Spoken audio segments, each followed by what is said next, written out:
आइए सुनते हैं एक नई कहानी। अगले दिन संडे हो तो शनिवार की रात बहुत बेफिक्र की नींद आती है। कोई कहेगा लो इतनी उम्र हो गई और अभी भी संडे की छुट्टी आते ही किसी स्कूल जाते बच्चे की तरह उत्साहित होने लगती है। इस संदर्भ में उन्हें लगता है कि उम्र बिल्कुल भी मायने नहीं रखती। मायने रखता है तो भीतर समाया उत्साह और हर पल जीने की जिज्ञासा, जो संडे की छुट्टी को आनंदमय दिन में बदलने की चाह रखती हो। हालांकि सुबह नींद तो आदतन वही 5 साढ़े 5 बजे खुल गई थी, पर रजाई से निकलने का दिल ही नहीं कर रहा था। अनिकेत तो सैर को निकल ही गए होंगे, सोचकर उसने फिर आंखें बंद कर ली। झपकी लग गई होगी दोबारा, क्योंकि अनिकेत उसे चाय पीने के लिए उठा रहे थे। तबीयत तो ठीक है ना? अनिकेत ने प्यार से उनके माथे को सहलाते हुए पूछा। हाँ, बस यूं ही थोड़ा आलस आ गया था। लगता है 8 बज गए हैं। कमरे की खिड़की से झांकती धूप की पतली रेखा को देख उसने कहा, जी मैडम, पर कोई बात नहीं, टुडे इज हॉलीडे और हॉलीडे का मतलब जॉलीडे। अनिकेत ने शरारती अंदाज से कहा। यह बात सुन उसके गाल आरक्त हो गए। यह बात उसने अपने हनीमून के दौरान अनिकेत से कही थी। अनिकेत यह कहकर जब नोट्स बनाने लगे थे कि इम्पोर्टेंट हैं, लिखकर फैक्स कर दूंगा, तब वह उसे खींचते हुए होटल के लॉन में ले आई थी और झूमते हुए यह बात कही थी, तुम्हारे चेहरे पर तो आज भी 30 साल पहले वाली तन्वी जैसे लाज के गुलाबी फूल खिलाए हैं। वह तन्वी जिसने मुझे जीवन की सारी खुशियाँ दी, जिसने मुझे जीने का मकसद दिया। अनिकेत भावुक हो गए थे। मेरे फिलासफर, तुम ही कौन सा बूढ़ा गए हो? 60 साल की उम्र में भी माशाअल्लाह कितनी हैंडसम लगते हो। तन्वी ने किसी 16 साल की लड़की की तरह अनिकेत की आंखों में देखते हुए कहा। अनिकेत के बाल बेशक सफ़ेद हो गए थे, पर उनकी आंखों से अभी भी रोमानियत झलकती थी। चेहरे पर चमकती संतुष्टि की गहरी आभा, जहाँ एक तरफ उनकी परिपक्वता को व्यक्त करती थी, वहीं भरपूर जिंदगी जीने का एहसास भी कराती थी। इंसान की सोच और व्यवहार की झलक चेहरे पर आ जाती है। अनिकेत, तुम्हारी यह बात गलत है। जब देखो मुझे क्रेडिट देते रहते हो। जीने की राह तो तुमने मुझे दिखाई है, वरना मैं क्या थी? तुम न मिलते तो न जाने अपने लक्ष्यों की राख के ढेर के नीचे दबी कब तक सुलगती रहती। अनिकेत ने तन्वी के मुंह पर हाथ रख दिया और फिर माहौल को हल्का करने के ख्याल से बोले, अब नाश्ता मिलेगा या फिर उसकी भी छुट्टी है? घर के बाकी कामों के लिए तन्वी ने आया रखी थी, पर खाना वह अपने ही हाथों से बनाना पसंद करती थी। बेटा विदेश में सेटल था और बेटी अपने सुखमय संसार में व्यस्त थी, पर उन दोनों को एक दूसरे का साथी इतनी पूर्णता से भर देता था कि न तो कभी अकेलापन महसूस होता था, न अधूरापन। जीवन अपनी गति से बिना किसी व्यवधान के चल रहा था। एक दूसरे का हाथ थामे वे दोनों जीवन के अंतिम पड़ाव पर भी ढेरों फूल खिलाने की क्षमता रखते थे। दोपहर का खाना खाकर अनिकेत को झपकी लेने की आदत थी। वह किताब लेकर बाहर लॉन में आकर बैठ गई। मौसम के हर फूल और पौधे वहाँ अपनी खुशबू और हरितमा बिखेर रहे थे। बहुत प्यार और जतन से सींचा था उन दोनों ने इसे। हालांकि इस बगिया के लहलकाने में भी अनिकेत का योगदान सबसे ज़्यादा था। उसकी और अनिकेत की मेहनत का फल मात्र यह कोठी, बैंक बैलेंस उन दोनों का काम ही नहीं है, बल्कि उनके दोनों बच्चे भी हैं, जिनमें संस्कारों की नींव इतनी ठोस है कि बदलती दुनिया के मूल्य भी उसे नहीं हिला सकते हैं। कुछ पन्ने ही पढ़े होंगे कि धूप चेहरे पर पड़ने लगी। चश्मे पर पड़ती रोशनी के कारण उसने किताब बंद कर ली। सर्दियों में यूलान में महकते वातावरण में खिली धूप में बैठकर पढ़ना उसके लिए किसी पैशन से कम नहीं था। फिर बिना शॉल के बैठी हो। बाहर आते अनिकेत के हाथ में शॉल थी। हर समय तुम्हें मेरी ही चिंता रहती है ना? तन्वी की आंखों में नमी तैर गई थी। न जाने पिछले जन्म में कौन से किए पुण्यों का प्रताप हो तुम। अगर मेरी जिंदगी में न आए होते तो मैं तो कब की इस दुनिया की भीड़ में खो गई होती। तुम न होती तो मेरा वजूद भी कभी एक चट्टान की तरह मजबूत नहीं हो पाता। अब छोड़ो भी इन बातों को।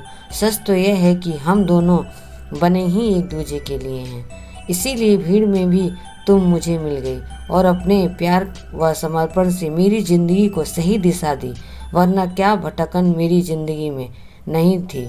खैर, गरम गरम चाय और पकौड़े हो जाएं, लेकिन बनाकर मैं लाऊंगा। अनिकेत के अंदर आज भी वैसा ही जोश था जैसे बरसों पहले हुआ करता था। उत्साह, ऊर्जा और कुछ कर दिखाने का जज्बा होने के बावजूद उनके घर वालों से उन्हें कोई सहयोग नहीं मिलता था। वे तो चाहते ही थे कि उनका बेटा फटाफट पढ़ लिख कर किसी सरकारी नौकरी पर लग जाए, ताकि उसके साथ साथ उसका भविष्य भी सुरक्षित हो जाए।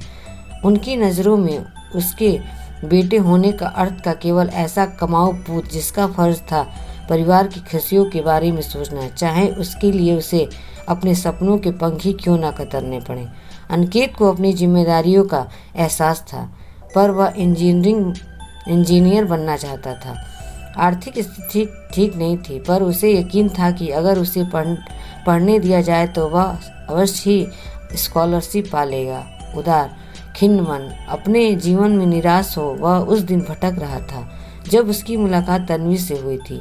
एक छोटे से शहर की तंग गलियों से मम्मी पापा की मर्जी के बिना जब उसने दिल्ली के रेलवे स्टेशन पर कदम रखा था, तो वह नहीं जानती थी कि उसके जैसी लड़की इस बड़े शहर में बिना किसी सहायता के कैसे अपनी महत्वाकांक्षाओं को पूरा कर पाएगी। बीए की डिग्री और आत्मविश्वास के साथ डर की छोर थामे जब वह धीरे धीरे डग भरते हुए स्टेशन से बाहर निकली थी, तो पल भर को उसे लगा कि उसे शायद गलत फैसला ले लिया था। पर वापस लौटने का तो सवाल ही नहीं उठता था। आखिर कितने विश्वास से वह यह कहकर घर से निकली थी कि कुछ बनकर ही वापस लौटेगी। शोर शराबा, लोगों की भीड़ और धक्का देखकर आगे बढ़ने की प्रवृत्ति, उसे लग रहा था कि वह इस भीड़ में खो जाएगी। उसे पता था कि लाजपत नगर में पीजी एकोमोडेशन मिल जाती है, बस वहीं जाने के लिए वह ऑटो तलाश कर रही थी। अचानक एक तेजी से आता टेम्पो बिल्कुल उसके टकराकर हुआ सर से निकल गया। बैलेंस बिगड़ने से वह गिरने ही लगी थी कि दो हाथों ने उसे थाम लिया। घबराहट के साथ मुस्कुराहट की एक रेखा भी उसके होठों पर तैर गई थी। वाह, क्या फिल्मी अंदाज में स्वागत हुआ था उसका। आप ठीक है ना? सवाल पूछने वाले को उसने छेपते हुए देखा था। जी शुक्रिया, इस शहर में पहली बार आई हैं। किसी अपरिचित का यूँ बात करना उसे अच्छा नहीं लगा, पर फिर भी उसकी आंखों में कुछ ऐसा था जो उसके मन को कह रहा था कि उस पर विश्वास किया जा सकता है, या शायद उसका मन उसे ललचा रहा था कि मदद लेने में हर्ज ही क्या है। रात घिरने लगी थी और वाहनों की तेज रोशनी से उसे उलझन होने लगी थी। ऐसे में रास्ता कैसे ढूंढेगी वह? मुझे लाजपत नगर जाना था, यहाँ से कितनी दूर होगा? मैं आपको यही राय दूंगा कि आप प्रीपेड ऑटो ले लें, वरना परेशानी हो सकती है। तन्वी को कुछ समझ नहीं आया था। प्रीपेड ऑटो जैसी कोई चीज़ होती है वह नहीं जानती थी।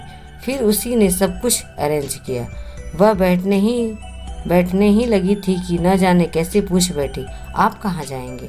चाहे तो साथ चल सकते हैं। तन्वी आज तक समझ नहीं पाई कि उस जैसी लड़की को उस समय यह पूछते हुए आखिर डर क्यों नहीं लगा था। क्या नियति का उससे कुछ हाथ था? मैं कहीं नहीं जाना चाहता, मैं बस अकेला रहना चाहता हूँ। दुविधा और परेशानी के भाव उसके चेहरे पर देख तन्वी पल भर को यह सोचकर चुप हो गई कि बड़े शहरों में लोग एक दूसरे से मतलब रखना पसंद नहीं करते हैं। पर फिर उसे लगा कि यह तो उसी की तरह दिशाहीन लग रहा है। फिर उनकी राहें कैसे अलग हो सकती हैं?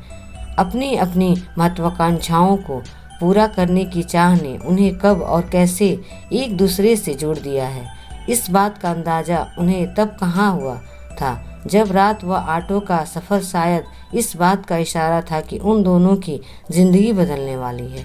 जब दो लोगों के दुख, परेशानी और सपने एक जैसे होते हैं तो अपनत्व की कोपलें उनके बीच फूट ही जाती हैं, और धीरे धीरे वे कोपलें जब पेड़ बन और पत्तों और फूलों से भरने लगती हैं तो विश्वास की छान उनके चारों ओर फैल जाती हैं।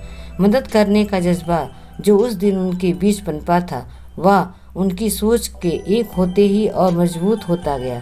तन्वी ने अनिकेत की मदद से पहले एमए और फिर पीएचडी की, क्योंकि वह अध्यापन के क्षेत्र में जाना चाहती थी। तन्वी के कहने पर अनिकेत ने अपने घर वालों को इंजीनियरिंग की पढ़ाई के लिए राजी कर लिया। पढ़ाई के साथ साथ दोनों छोटी मोटी नौकरी भी करते रहे। जब भी दोनों में से एक हिम्मत हारने लगता, दूसरा अपना आश्वासन भरा हाथ उसके कंधे पर रख देता। दोस्ती की ठोस जमीन पर पैर रखते हुए वे आगे बढ़ते चले गए। फिर एक दिन ऐसा भी आया कि दोनों ने अपनी मंजिलें पा ली। तन्वी को एक कॉलेज में लेक्चरर की नौकरी मिल गई और अनिकेत को एक बड़ी कंपनी में बढ़िया नौकरी। अब एक दिन कनॉट प्लेस में घूमते घूमते अचानक अनिकेत ने उससे पूछा, क्या उससे हैरानी भरी नज़रों से देखा था। सपने तो पूरे हो गए, अब आगे क्या सोचा है? क्या सोचा है? बस यही समझ नहीं आता कि जो तुमने मेरे लिए किया उसका कर्ज कैसे चुका पाऊंगी। यह तो बहुत आसान है, मुझसे शादी कर लो। अनिकेत ने जिस सहजता से यह बात कही थी, उतनी ही सहजता से तन्वी इसे स्वीकार नहीं कर पा रही थी। वक्त ने हमें बहुत अच्छा दोस्त बनने का मौका दिया है। अब इस रिश्ते को किसी बंधन में बांधा तो दरार आते भी देर नहीं लगेगी। आज तुम मेरी जिस सफलता पर गुमान करते हो ना, पति बनते ही वह तुम्हारे ईगो को हर्ट करने लगेगी। हो सकता है मेरा काम करना या मेरी आज़ादी ही तुम्हारी आँख की किरकिरी बन चुभने लगे। मैं तो अब अपने मम्मी पापा की मदद करने लायक हुई हूँ और तुम भी। ऐसे में हम किस तरह अपनी जिम्मेदारी निभा पाएंगे? रेस्टोरेंट में बर्गर खाते हुए अनिकेत ने बहुत ही संजीदगी से कहा, मुझे इतना ही समझ पाई हो, लंबे समय तक हर संघर्ष को झेलने की हिम्मत तुमने ही मुझे दी। तुमने कदम कदम पर मेरा साथ दिया है और तुम क्या मुझे इस लायक भी नहीं समझती कि सारी जिंदगी तुम्हारे साथ चलते हुए मिलकर जिम्मेदारियों को हम बांट सकते हैं। कभी अपने मन को टटोला होगा तो तुम जान पाती कि तुम मुझसे प्यार करने लगी हो। I love you Tanvi. मैं किसी तरह का कोई दबाव नहीं डालूंगा, ना ही कसमें खाऊंगा कि मैं तुम्हारी तरक्की की राह में बाधक नहीं बनूंगा। बस चाहता हूँ कि तुम अपने आप से यह सवाल करो कि तुम किस हद तक मुझ पर विश्वास कर सकती हो। अगले हफ्ते ही दोनों ने शादी कर ली। कामयाबी की जिस राह पर तन्वी ने कदम रखे थे, उसकी एक एक सीढ़ी पार कर वह कॉलेज की प्रिंसिपल बन गई और अनिकेत ने अपनी एक कंपनी खोल ली। अपनी बंद मुट्ठी में कैद कर वह जिन सपनों को लेकर एक अनजान शहर में आई थी, वह तो पूरे हुए ही, साथ ही अनिकेत के साथ ने उसके जीवन में हर रंग भर दिया। हर तरह की चुनौतियों का सामना करना आसान ना होता अगर अनिकेत एक चट्टान की तरह उसके साथ न खड़ा होता। फिर पुरानी बातों को याद करने लगी हो क्या? चाय की ट्रे रखते हुए अनिकेत ने कहा। न जाने कैसे उसके मन की सारी बातें वह पढ़ लेता था। अच्छा ही है, जितना याद करती हूँ उतना ही तुम्हारे प्रति प्यार और आदर बढ़ता जाता है। कहते कहते शर्मा गई तन्वी। शाम को मालती जब तन्वी से मिलने आई तो वह अनिकेत के लिए जूस तैयार कर रही थी। उन्हीं के कॉलेज में नई नई लेक्चरर बनकर आई थी। 1 महीने पहले ही शादी हुई थी, पर चेहरे पर न आभा थी न खुशी। पास में ही रहती थी, इसीलिए अक्सर उनसे मिलने चली आया करती थी। एक स्नेह का सेतु उनके बीच उग आया था। मैडम, आपसे एक बात पूछ सकती हूँ? बेझिझक पूछो। इस उम्र में भी आपके और सर के बीच जो प्यार है ना, उसे देख बहुत आश्चर्य होता है। सर आप पर जान छिड़कते हैं और आप भी उन पर इस तरह निर्भर रहती हैं मानो आपका अपना कोई अस्तित्व ही नहीं है। इस तरह आपको अपनी इंडिविजुअली न होने या अपना अलग वजूद न होने के ख्याल ने परेशान नहीं किया। मुझे तो लगता है कि पति पत्नी के बीच की लड़ाई का मुख्य कारण अपनी एक पहचान बनाने का मसला ही है।